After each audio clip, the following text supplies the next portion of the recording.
Outside of the Echo Chamber, the official I Dream of Indie Games podcast is brought to you by you, the gamer. If you'd like to join our mission to support indie visibility, head over to patreon.com/idreamofindiegames and bring a voice to the voiceless ones in gaming.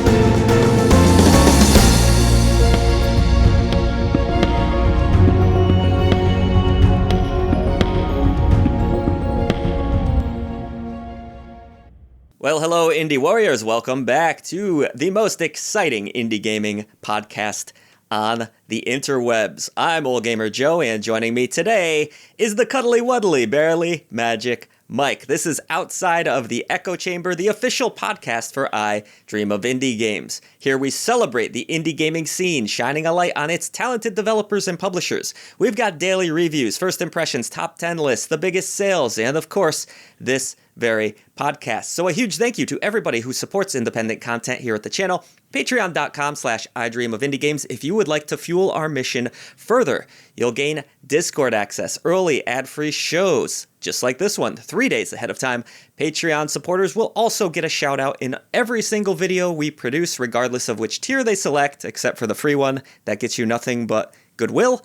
And best of all, you'll be supporting indie visibility. Don't forget, you can listen to this podcast on Spotify, on our YouTube channel, in the podcast section, and on YouTube Music. In today's episode, we'll dive into the latest indie gaming news. We're going to share all of our recent gameplay adventures, present today's question of the day, and of course, let you know what you can expect the week ahead right here in the indie gaming scene. This week, our topic is all about subscription-based services and the impact they'll have on the gaming scene going forward. So, Mike, nothing too exciting going on this week for me personally. We're still kind of just working on the house, getting things in order.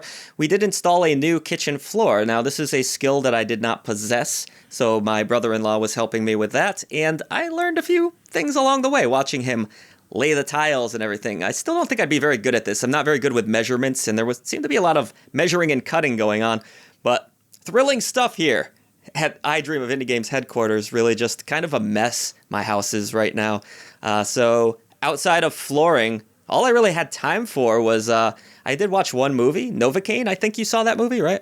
Oh yeah, that was a good one. I mean, it was pretty good. They showed most of the funny stuff in the trailer, if I'm being honest, but it was fun. Yeah, I found it relatively entertaining. A little bit slapstick, action, comedy. He's almost like a superhero, but doesn't really have any fighting skills, so half of the movie is him just getting beat on the entire time. Which kind of worked, I thought it was quite fun. I enjoyed it. Yeah, it's a good time. Anything exciting going on in your life? Let's see. Well, I saw an advanced screening of Bring Her Back last week. That was incredible. Other than the massive list of triggers necessary for people to be aware of going into it, lots of very, very graphic depictions of like child abuse, lots of gore, lots of body horror and torture-y sort of stuff. So definitely not a movie for everybody, but a very memorable one. Otherwise, I don't know, not really. I'm trying to get back into CrossFit, which just means I hurt all the time. And I went on a long hike yesterday, so now I hurt even more. So today's going to be a chill day of brunching and hurting and playing games, which sounds good to me for the most part. Yeah, I was listening to your description of that movie, and it hit like all the trigger points for a movie that I don't want to watch. As much as I like horror and I like atmosphere sometimes, like, we were talking recently on the podcast how much I enjoy Silent Hill 2 in that brooding atmosphere. I know that was kind of intense for you. Does this movie kind of go along those lines, or is it more just fucked up imagery for the sake of fucked up imagery? Or is there like a greater reasoning behind the fucked upness of it all? The entire thing, without going into any spoiler territory, it's very much a movie about grief and the things that people will do to avoid confronting that grief head on. So there definitely is a greater purpose behind it, and I would say a lot of the really horrific imagery and the terrible stuff that happens to the characters is sort of a driver to make you feel something, which I feel like if you've seen the directors, I'm forgetting their names right now, the director's prior movie, Talk to Me, which was one of my favorite horror movies of the last several years. I mean, they really nail a feeling of just intense dread and this just bleak overall tone that manages to get so far under your skin and just drop your jaw to the floor without a single jump scare, which is something I really appreciate in a horror movie. So, I mean, triggers aside, I thought it was great, pretty much on par with Talk to Me, which is a very big compliment coming from me at least. But yeah, again, it's not going to be for everybody, but I would say it all has a purpose, yeah. Very cool. I know it's something that Silent Signs wants to see, so I'm considering tagging along, but I also feel like I might regret it because this sounds like everything I don't like in movies, so I'm a little torn on if I'll end up watching it. Yeah, you know what might be a good idea for you even, if there are sort of specific things that you're worried about in it, and this is just kind of a letting everybody know in case they don't know this exists. Have you ever been to doesthedogdie.com? I have heard of it, so that will warn you about like animal deaths and such, right? Well, I think that was how it was originally conceived, but now it's a site that warns you about every possible trigger that could ever exist, down to like, you know, spiders and snakes and I mean like, you know, sexual assault and like every possible thing in a movie that could really upset somebody who doesn't want to be upset in that particular way by the movie is outlined there. And it's sort of like based on community votes. So people will go through and be like, does the movie have this? Does it have this? Does it have this? And there's a massive list of questions and you can see how many people answered yes, how many people answered no, maybe just to troll or whatever. But generally it's, and there are comments sort of explaining like, if a dog dies, does it happen off screen? Do you hear it? Do you like, so it's surprisingly detailed, and for a movie that's bound to be this big, I think you would just have to give it a couple days from release, if anything. It might even be populated now, but you could see in like very specific detail exactly what happens that might be, you know, offensive to you. That's actually pretty cool. I didn't know that website had advanced to that point, so I knew at some point you could look up if, you know, as the title implies, dogs die in movies, because a lot of people really hate when animals die in movies, but I didn't know that. That's a good resource for people out there. Thanks for sharing that. Yeah, I use it all the time. My husband really, really hates when animals are hurt or killed like on screen in horror movies, especially, even though we love horror movies. So I always check it before we watch anything new because I don't want him to just get upset and leave the room. I've also realized over the years that I hate when animals die in video games, apparently, and this isn't something that used to bother me, but as I've become like an old man, watching like a wolf, even in like a death scene, if you die in a game, what was that game? Spirit of the North 2 I played recently. Okay. And if you jump off a cliff or something, the wolf dies in some rather terrible ways, and I really did not like it. It really kind of bothered me. Yeah, that's pretty unfortunate. I had thought at some point about making a game starring one of my dogs, like a platformer or something. Who knows if that'll ever get off the ground, but I always kind of wondered about that problem. Like, what if they fall off a high ledge or something? Like, how do you make that not upsetting? And the idea I came up with, which I would love to implement one day if I ever, you know, made a game like this, would be right before they hit the ground, just have like some sort of character slide a really soft dog bed under them and they just land in a comfortable sleeping pose. I like that. Or I was thinking like, you know, disappear into a magical cloud of smoke or something like that. Yeah, something exactly. nonviolent. Yeah, exactly. I feel like that's always worth implementing in a game like that that's not trying to scar you with an animal death, you know? But on the topic of video games and indie games specifically, let's get into what we've been playing. So I know you've not been on for the last few weeks here, Mike. You must have been playing quite a few indies since your last appearance on the podcast. Would you like me to go first, or would you like to get some of these indies off your chest? I guess we'll give you the floor, seeing you have so many.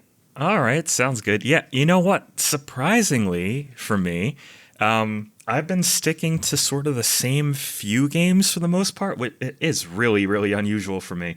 I I was still playing Haste for a while. I really enjoyed that a lot. I talked about it a lot on here before. I picked up a couple new indies that I've really enjoyed. One is called Peppered, an existential platformer. Yes, I've heard of it. Yeah, I think you might have covered that one on Upcoming Indies recently. I Yep. think it came out very recently. It's interesting. So it's a platformer, and the platforming part is fine. It's not anything crazy. It's fine. What's definitely much better is the story. It's a very sort of anti-corporate sort of thing, but very funny, very tongue-in-cheek how it's all done, very silly. There were a lot of gags that kind of reminded me of Undertale and sort of how unpredictable and subversive it all is. So they do a really good job with the story and making you make decisions that completely change the path of the story. So it's like a 2 to 3 hour game, but the trajectory through it can totally change based on decisions that you make, which is really fun. And then there's another game I picked up. It's a visual novel, which I don't normally go for too much, but it is called Inhuman Resources. And it's sort of like if Severance was less funny. Severance is sort of funny in kind of a dry way. It's still mostly a serious show, I would say, but Inhuman Resources takes a very horror-esque stab at sort of this also anti-corporate sort of message where you're sort of you play as a character that's sort of very desperate. You're struggling to make rent, and your aunt recommends you for a job at this corporation. And there is some really shady stuff going on there. I don't want to spoil anything, but it's a game that got under my skin very quickly just with the demo alone. So if anybody's interested in sort of dark storytelling like that really makes you feel how creepy this place is, I would definitely recommend trying the demo out. It's cool stuff. And I don't think it's gotten very much attention yet. I watched the first few episodes of Severance and quite enjoyed it. So you giving that reference makes me intrigued to try this one out. Yeah, neat stuff. And then there were a couple others I tried before I'll go into the one I've been playing the most of. There was Midnight Walk, which I kept thinking released for too much money. It's $40. That's pretty high for an indie game, but honestly, the stop motion claymation of this and just the whole atmosphere, I haven't played a whole lot of it yet, but wow, it is impressive. It is a really cool art style. I think some people that were involved in Lost in Random created it, if I remember correctly. I don't know if it's the same Yeah, studio. I remember that. This is another one I did on Upcoming Indies. I do recall that, and I think it has a VR mode too, if I'm not mistaken.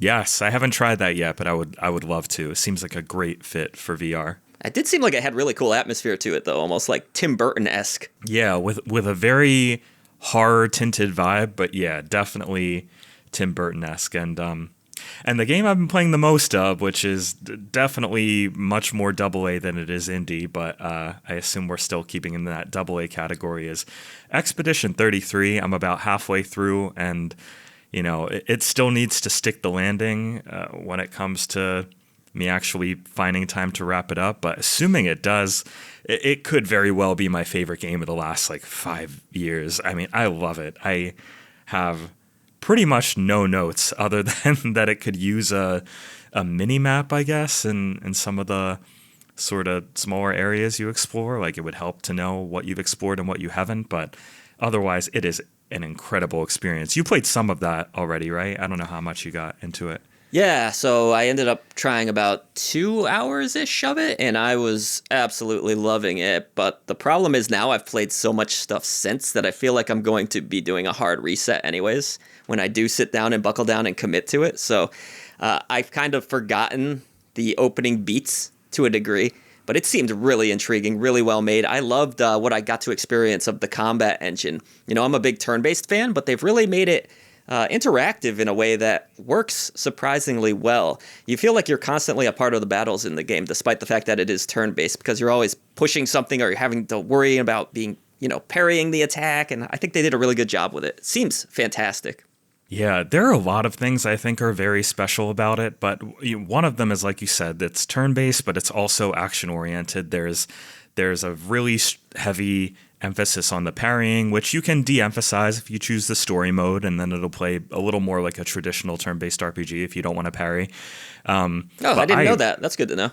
Yeah, like, you know, you still can parry in story mode, but you don't need to anymore. Gotcha. Which That's good, because I suck at parrying.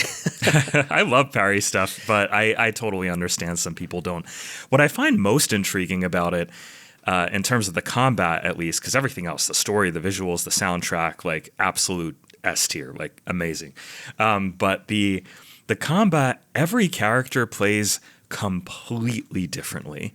And, you know, I know it's not the first time a JRPG has done that, but like, I mean completely differently. Like every character feels almost like a class from Slay the Spire, and how they have their own unique ways to like build up a powerful attack. And I don't know, it, like, you can have one character that is sort of like a tarot card reader, and she applies this thing called foretell to an enemy, and the more you apply, the more damage you do, but you can sort of like invest in applying more of it up front to do more damage later, and like every attack she does either applies or consumes it in an interesting way. So there's just so much going on in this game. I can't wait to play more of it. I haven't had a lot of time to do so, but I managed to get 15 hours in, which is more than I get on most games these days. So, you know, that's something. So I wanted to ask you a little bit without spoiling too much. So obviously the main setup for the game, you go on these expeditions. There's this terrible curse. Nobody seems to come back from these expeditions. How deep do they go into the lore? Like, does the story kind of continue to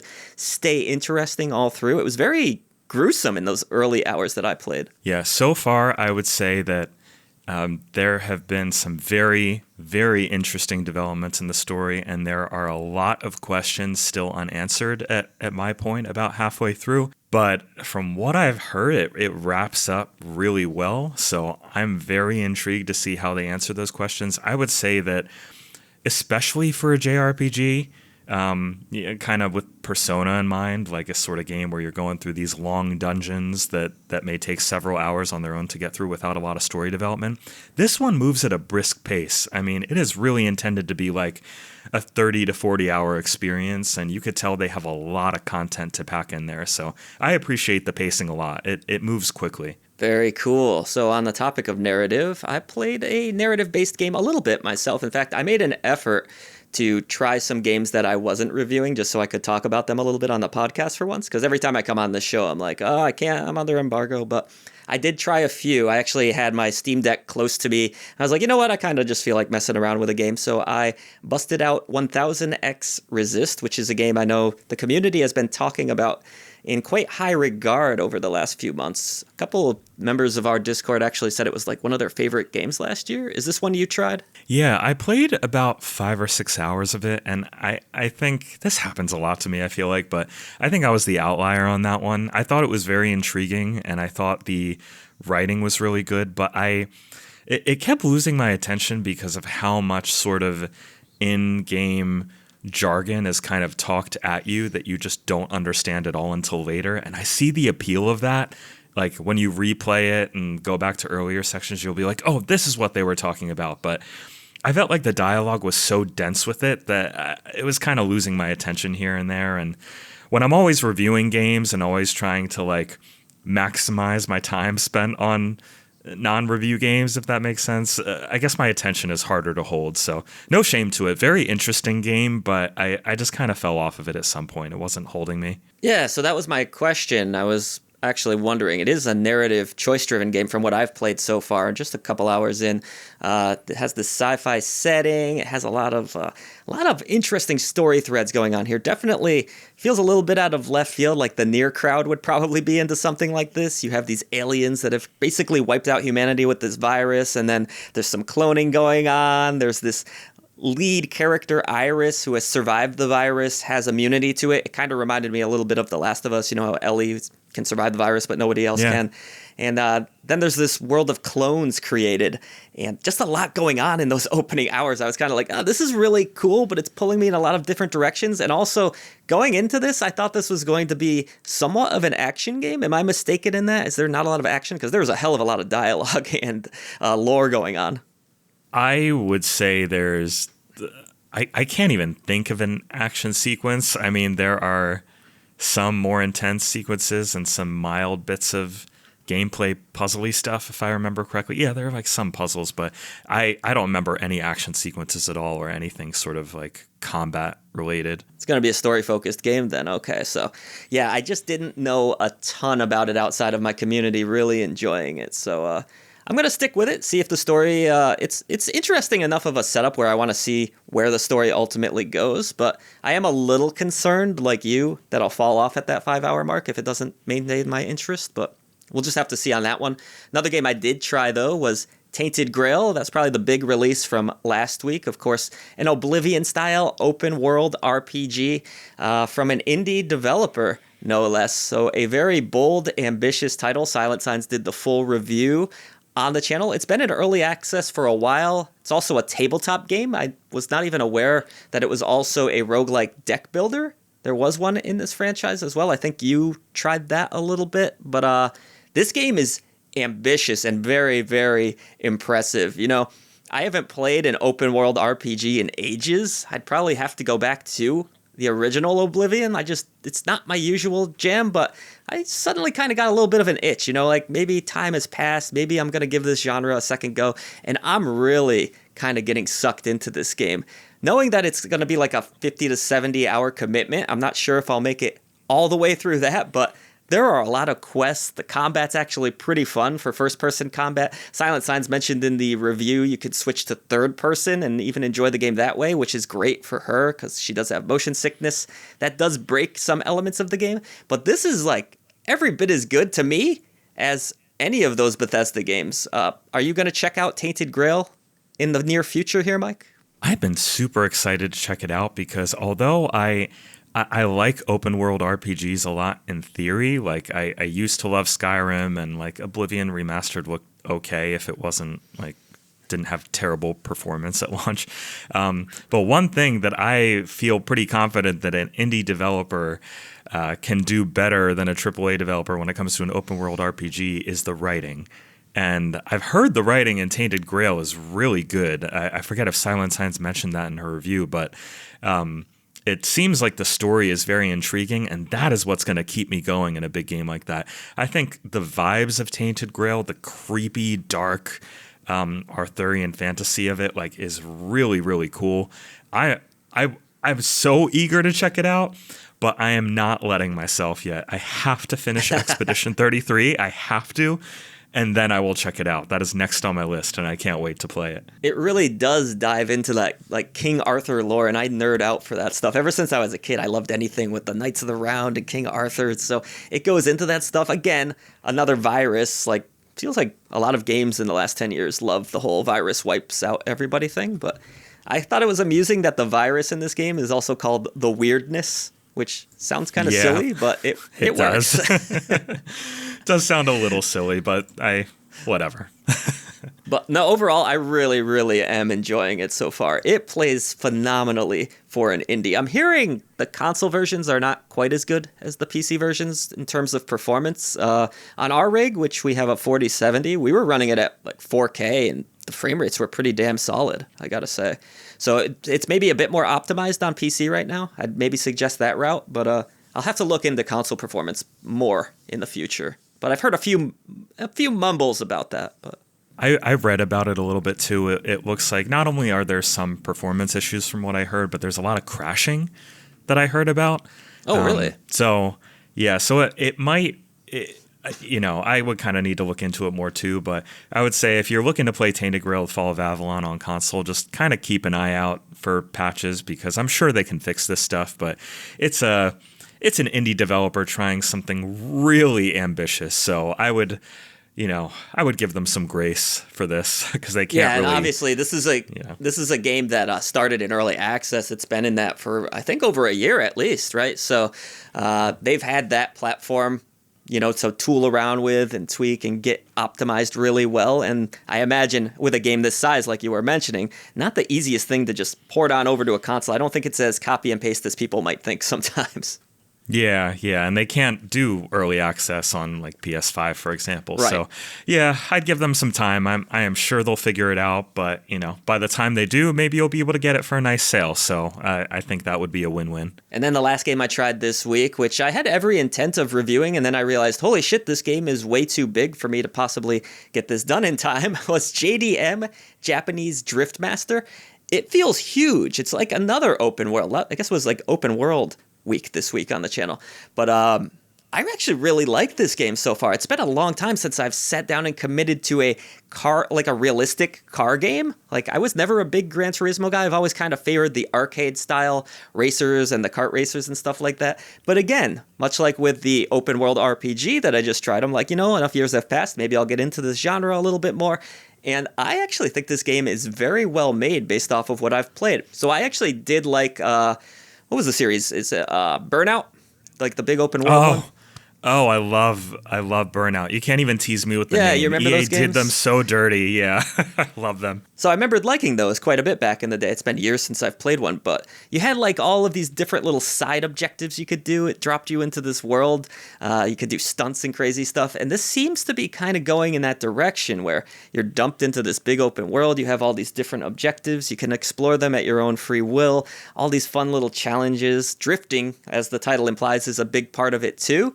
And another indie-ish, I'd say, maybe double-A-ish game here that looks incredible. I haven't spent a ton of time with it yet, but it looks and feels great. Are you interested in JDM, Japanese Drift Master, at all? Yeah, I kind of am. I'm curious about it. I'm always looking for games that would scratch that Burnout itch because there's just nothing like it. I would say that the thing that exists most like it right now in the modern gaming landscape is actually Hot Wheels Unleashed. I really like those games. You've tried them, right? Those are fun.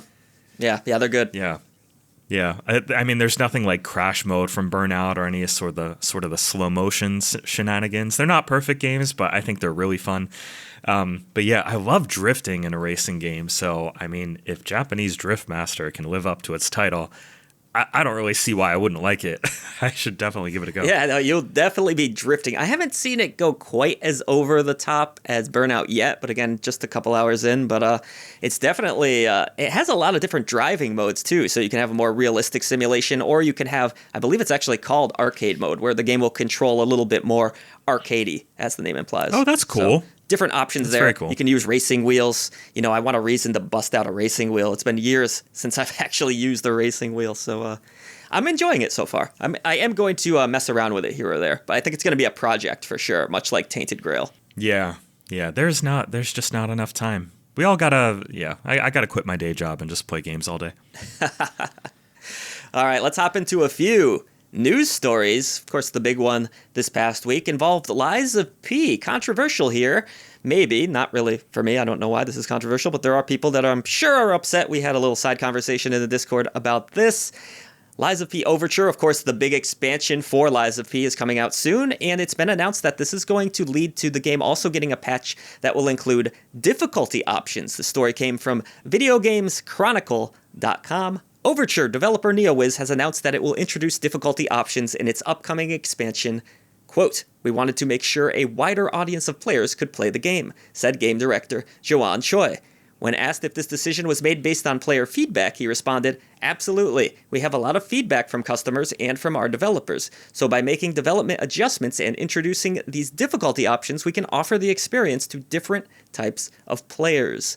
Well, this guy is awesome, in my opinion. I like him, and I've never even met him, because I agree 100%. How do you feel about this, Mike? Honestly, I don't think we should ever be validating gatekeeping, and I think Souls-like players who don't want difficulty options in the games so that, people who need more accessibility can't play them, they're just gatekeeping.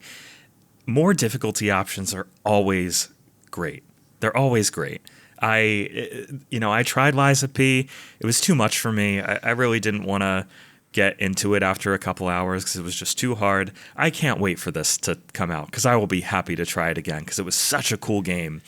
I love this. I love everything about it. I think everybody should love it. It should be a win for absolutely everybody, but some people will be upset because that's what some people like to be. Yeah, I agree. I'm super excited about this as someone who did feel a little bit locked out of Lies of P. I tried it for about an hour. I think I actually got to the first boss and like, I can already tell this is not going to be for me, unfortunately, because I like the world. I like the visual style of it. I think the story setup is really cool. I want to explore more of this, but I feel like I am blocked out. And I know not every game is for everyone, but why make all these things that I like and then lock me out because the game's too difficult for me to play? I don't really understand that. Yeah, definitely. I really can't wait. I think it'll be great stuff. They have my purchase.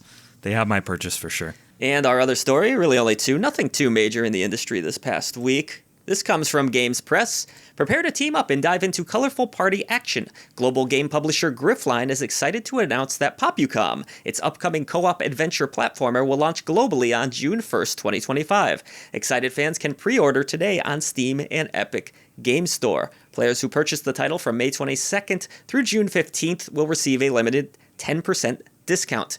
Popucom is a multiplayer co-op platform adventure game. As an adventurer, you are summoned to an unknown planet to embark on an exoplanet expedition with your friends. Face various enemies and use engaging items and techniques to eliminate threats and restore the world to its former glory.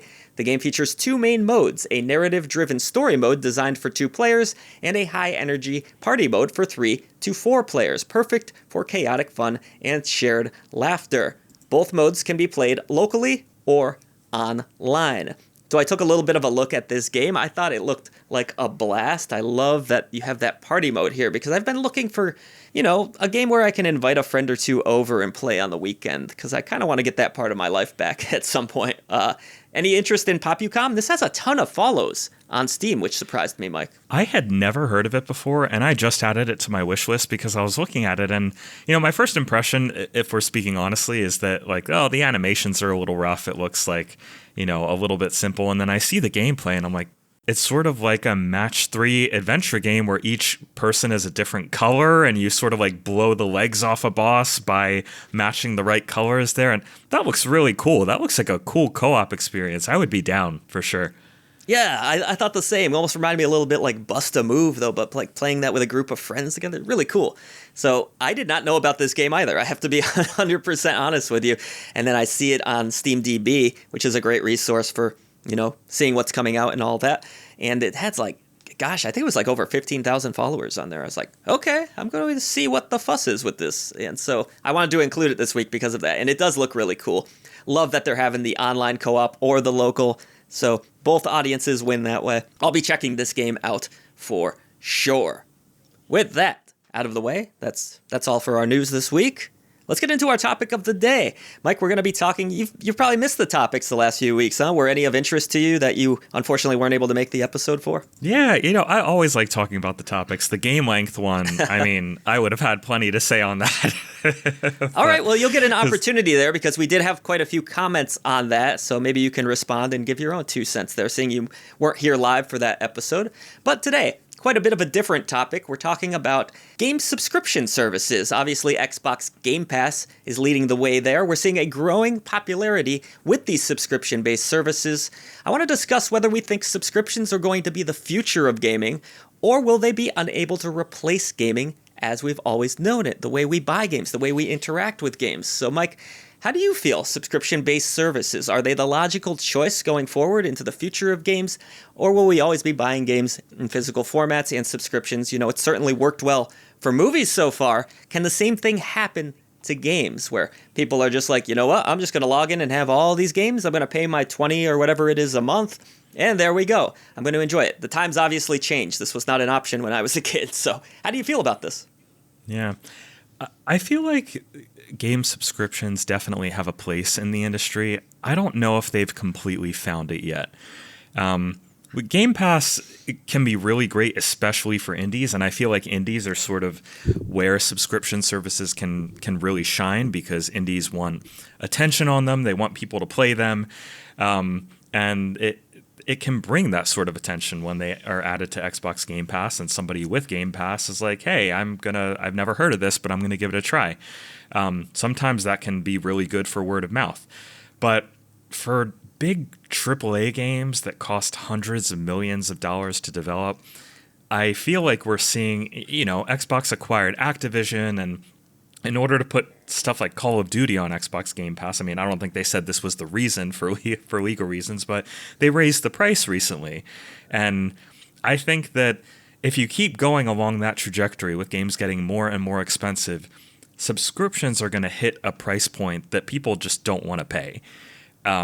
So I feel like a subscription service for indie games could be really great for developers and for the subscription provider as well. But there's too many problems right now. I think the price continuously going up is going to be bad for everybody. Yeah, the cost versus value argument is a fair point, because right now Game Pass is undeniably a good deal. You get a lot of games at your fingertips for that. What is it, $20 a month now? Yeah, I think if you buy a big chunk of it at once, you can still get it for $10 a month or so if you have a good deal. But I think the standard price is like $15 a month. I would have to look that up for sure. But yeah, it's relatively low though. It's pretty affordable based on the amount of games you get, the library that you get. So that does at some point become intriguing to people and hard to deny the value there. But as we've seen with Netflix, the value has gone down over the years, I would argue, where you just don't get the same level of content. When Netflix was first on the scene, you had so many different movies to select from. Now there's barely movies at all in the traditional sense on Netflix. You get those Netflix originals, you get a lot of shows, and the prices continue to rise for Netflix. Not only that, but they're also locking you out of certain features if you don't go for higher tiers. Like, I was kind of interested at one point in the 4K service because I got this nice new TV. I wanted to have, the best possible quality streaming that I could. I'd argue that streaming in general, even in 4K, is never going to be as good as the discs. Point being, I feel like the prices continue to rise and the product doesn't necessarily continue to get better, and that becomes a problem for people at some point. Yeah, and they now make you pay extra for any other household that's like watching on your account, which is so lame, because now I keep thinking about canceling Netflix because I pay like $40 a month for Netflix. Wow. Because my sister's on it, my parents are on it, everybody wants 4K, and I'm like, I don't know if I'm going to subsidize this for much longer, guys. I don't watch it enough, because like you said, the selection is not what it used to be. It's all originals, for better or worse. Yeah, and they're not the only service doing it. HBO Max, or whatever the hell they call it now. They change the name, it seems like, every week. But they'll lock out certain features if you don't go for the higher tier. Like, I wanted to enjoy a film with my new Dolby Atmos, and that is a locked feature. They're literally locking sound features out and stuff like that. So if we go down that road, I think it makes things less appealing for people. But if gaming companies can do it the right way and make it attractive and keep the prices down, then it can succeed. And I think we've seen that with Game Pass so far. I think it has been a success for Microsoft. One of the few successes that they've had because their consoles haven't been doing as well. Yeah. There is another issue I have with Game Pass, though, that I feel like isn't talked about very much. And it's that the version, at least on PC Game Pass, I'll say PC Game Pass, the version of the games that you get is not always the same version as the Steam one. I don't know if that's ever the case with like features and actual gameplay content. I haven't really seen an example of that, but I have seen multiple games that are very, very demanding on hardware. Like a great example is Still Wakes the Deep, that release on Game Pass without DLSS support and without stuff like frame generation, which is on the Steam version. And I've heard a range of reasons for this, it being technical issues or others saying like, oh, they're clearly just trying to get you to buy the version if you like it on Game Pass, whatever.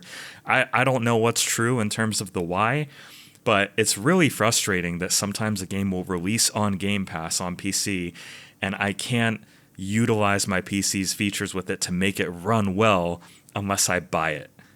That's really you're right. crappy. Yeah, I have seen a few gimped versions of PC ports put onto Game Pass, and that's a concern too.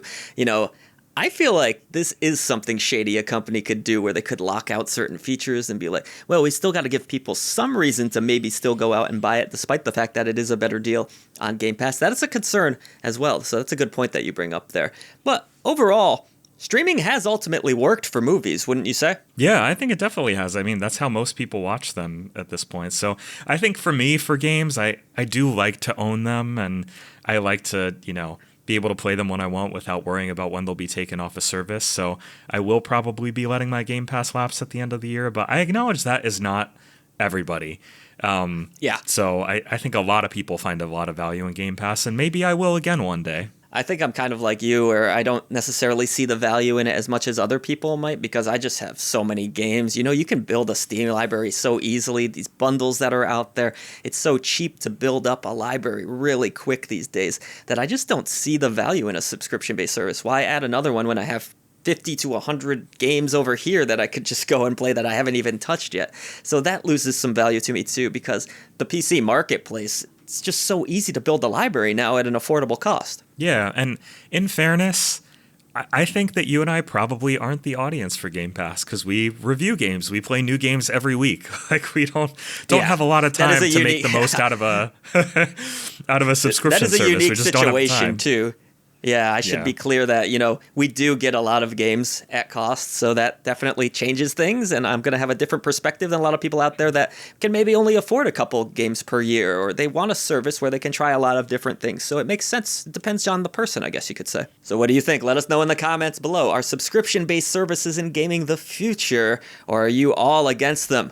We want to hear from you next week, and we'll read all of your comments, just like we had some comments last week when we discussed the length of games. So, Mike, you weren't here. I'll let you sound off for just a minute here to give your quick rundown on, does the length of games matter, before I get into the comments. Go ahead. I think the length of games matters a lot, and not in the way that people have traditionally thought about them. I think that there was a time that games were way too short for the amount of money they were charging, and I understand that that was a thing, but now games are way too long. And, I think I told you that I saw some reviews for Blades of Fire that released this week, and it looked kind of interesting to me, sort of like a 360 era style action title. And then I heard it was 50 hours long at a minimum, and I was like, no, I'm never playing this. It's not happening. 0% chance. I don't want a game that's 50 hours long that's an action game. I don't want it. Stop giving it to me. Isn't that weird how the pendulum has swung the entirely opposite direction? Yeah, exactly. I want quality over quantity anytime. There's plenty to play. Quality over quantity all the time. If Tainted Grail makes 50 to 70 hours worth it, that's great. There have been games I played that make that amount of time worth it. But padding is, I just hate padding. Really not a fan of that at all. So that's why I appreciate something like Expedition 33. It's like a 30-hour JRPG, a lot shorter than that genre normally is, and it feels briskly paced. There's no grinding or anything. There's no inventory management, or it's just so streamlined. I love that. Love that. Yeah, and there are more hours if you want them, because I think my brother said he ended up at 50 hours by the time he was done with it or something.